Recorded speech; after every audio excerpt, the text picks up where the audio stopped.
রামপুরহাটে নাবালিকার মৃতদেহ উদ্ধার, গ্রেফতার শিক্ষক। বীরভূম রামপুরহাট থানার বনহাট গ্রাম পঞ্চায়েতের কুল্লাকাটা কাদরের জঙ্গল থেকে ১৩ বছরের নাবালিকা বাহা কিস্কর মৃতদেহ উদ্ধার হওয়ায় চাঞ্চল্য। স্থানীয়দের চোখে পড়তেই খবর যায় থানায়। পুলিশ মৃতদেহ ময়নাতদন্তে পাঠিয়েছে। জানা গিয়েছে, কয়েকদিন ধরেই নিখোঁজ ছিল ওই নাবালিকা। পরিবারের পক্ষ থেকে থানায় ডায়েরি করা হয়েছিল, এমনকি সোশ্যাল মিডিয়াতেও পোস্ট করা হয়। প্রাইভেট পড়তে গিয়ে আর বাড়ি ফেরেনি সেই বালিকা। ঘটনায় জড়িত সন্দেহে এক শিক্ষককে গ্রেফতার করেছে রামপুরহাট থানার পুলিশ এবং আজ দুপুরে তাকে আদালতে তোলা হবে।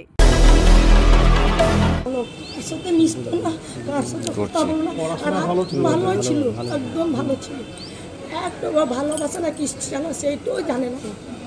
13 বছর মেয়ে ভালোবাসা সেইটা তো লোকে বলছিল, লোক বলছিল ভালোবাসা করে পালাচ্ছে, দেখো কিডন্যাপ করে দিচ্ছে নিজের হাতে।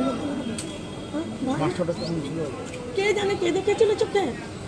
হারানি মাস্টার, তুমুনি হাই স্কুল। হ্যাঁ, তুমুনি হাই স্কুলের মাস্টার। এইসব করলে ওর মা বাবা থানায় ছিল,